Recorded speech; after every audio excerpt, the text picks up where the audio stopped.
I want to speak to the common man, the person that, goes through the same struggles I go through. I go through heartbreak, I go through pain, I go through joyous moments, I go through all of that. So I want people to be able to feel that.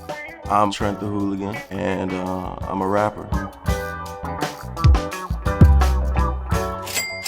I used to live in Orlando, Florida for a while, and we ended up moving. And I lived in Tennessee for a year before we moved to North Carolina. And it was a really rough year for me. I was around that age where, you're a bit emo and like life is hitting you and you got all these hormones, and I was not in a good place. I actually didn't really want to be alive. So I wasn't the greatest student, but one thing that I was always good at was writing. I had won a few awards at my school for writing. But that was also around the time when I started really like feeling the music I was listening to and connecting to it. And I wanted to be a part of it, and I knew that I was a good writer, so I just started writing raps. Everything else that I had pursued in my life, I kind of like quit. I never put in the effort, but for whatever reason, I never wanted to stop trying. And I think through that perseverance, I just got good at what I did, and now this is what I do.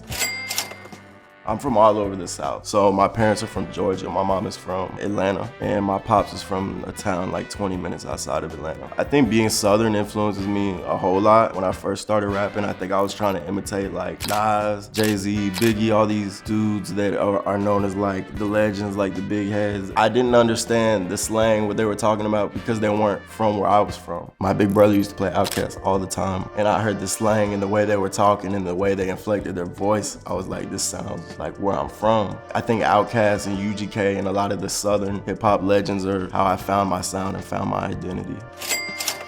Two of my favorite lyrics that I've ever written on this project. This one is like more just like, oh, that's a bar. I said, more high school shootings than my mama a teacher. Got me running to the bag like Sha'Carri, gotta get richer, son. Sha'Carri Richardson, running to the bag. I like that one. I think one that just sums up my belief system and how I feel about what I write is, everything's a reflection of creator, right? So I'm like God looking in the mirror. I make music for the thugs, for the nerds, for the kids and the birds, for the gays, for the girls. My biggest influences, I think, Kanye, Outkast for sure, André 3000 is my favorite, and Big Boi's not far behind. I feel like he doesn't get the love he deserves. Kendrick as well. There's a 1970s jazz pop artist named Michael Franks, who I draw a lot of inspiration from. When I was in high school, I was big into like Trents the Rapper, Joey Badass, Tyler the Creator, Flatbush Zombies. So there's a lot of different artists that I pull sound from, but if I had to name one, it would be Outkast. I think they're the complete package as far as hip hop music goes.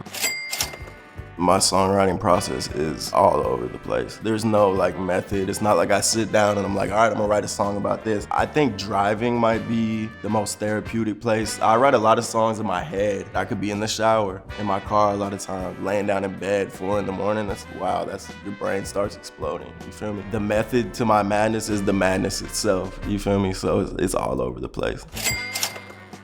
I don't think a song is ever finished. Even when it is finished and it's ready to be put out, I don't listen to my music after it's out. I play it religiously before, to listen for little imperfections and things I can fix, but I don't think a song is ever done. I think you just kind of come to the point where you're like, okay, I've done all I can do. If I spend any more energy on it, I'm gonna drive myself crazy. You just gotta put it out.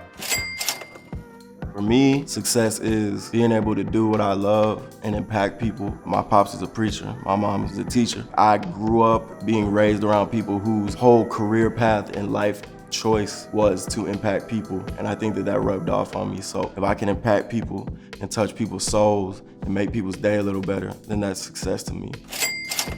When I was a kid, I moved around a lot, and I also struggled with social anxiety. I didn't have a lot of friends. I was shy. There were some days where I would eat lunch in the bathroom alone. I didn't have anybody, but one thing that I did have was the rappers in my headphones. I think I owe my life to them in a lot of ways. So that's exactly who I make music for, the kids that are going through the same thing. And maybe they don't have a lot of friends or a lot of people to talk to, or maybe they don't really even feel like they have a reason to live. You can put me in your headphones and just kind of zone out and escape. When I found out that God gave me this gift, a lot of responsibility came with it. It's not just for fun. There's weight on my shoulders. And anybody, in my opinion, who's making music and is influencing the youth. The most unusual place that I've recorded music, I started in my best friend's garage, the little bedroom that I slept in, which is I'm not even kidding, the walls are like, I don't know if the camera can get that, but it's like real small. I recorded in a shed, bathroom, I've done the bathroom thing, hotel room in Vegas. You know how the iron hangs on the wall? There's like a a mount for it. I pulled it off and then put my mic, wrapped the XLR around it and like hung it upside down, and then took a sock and put it over the mic and made it work. It sounds good. Anywhere you could think of, like literally, I'll set a mic up anywhere. My dream project would be to get Big Boi and André and like bring them back together and get them on my song. One is actually not me directly showing my music to somebody, but my pops called me about 6 months ago. Him and my mom were at the gas station pumping gas, and this dude came up to my pops and was like, bro, I'm not trying to ask you for anything, but my car just broke down. I'm out of gas, like I need gas. They got him some gas, and then my dad went and sat in his car and talked to him because that's the type of person he is. The dude just broke down crying. He was like, yo, I'm having like the worst month of my life. Like I can barely pay rent. My girl just broke up with me. Like he was going through it. My dad always does this. He'll be like, you know my son's a rapper, right? And he played Beautiful Day, actually the last song that I put out. And when he played it for him, he just broke down crying. When my pops called me and told me that story, it really touched me. The worst advice somebody gave me, somebody told me that I should put a mixtape out on Dat Piff in 2020. I'm a Dat Piff baby. Dat Piff has a special place in my heart, but you're out of your damn mind if you think that that's a good idea in 2020. Shout out Dat Piff, no disrespect, but y'all ain't hitting like y'all used to. Dat Piff, y'all are legends. If anyone at Dat Piff watches this, I'm sorry. The best advice, cliche as it sounds, stay true to who you are. Don't let other people's opinions affect how you move. You know, if I do this, what is somebody gonna think? What is this person gonna think? In the most unselfish way possible, I think we have to live for ourselves. And when we live for ourselves, we put ourselves in a position to where we're able to help other people out and live for them as well. I'll definitely be a marine biologist. I have like 3, 4 fish tanks in my room. I'll just like wake up in the middle of the night and like watch them swim and shit. Fish are cool, and I feel like a lot of people don't look at it this way, but they are literally floating in their atmosphere. They're flying. You know what I'm saying? That shit is so cool. I love the water and the creatures that inhabit it. Like I just like, bro, I would definitely be like a marine biologist. I would study like the ocean and like the plants that grow and the creatures swimming around and shit. Just live life. If I'm in the studio rapping all the time, what the fuck am I gonna rap about? Rapping? You know what I mean? Like I don't believe in writer's block because I feel like if you can't write in that moment, then it's not the right time. Just go live life. You know, you have to live life in between the studio sessions, you know? So what do I do to relax? I spend time with my girl, with my friends, with my family, watch movies, normal shit, experience different things so that I have something to write about, you know? And it'll be true and expressive of who I am. Living life in between the studio sessions is the biggest thing.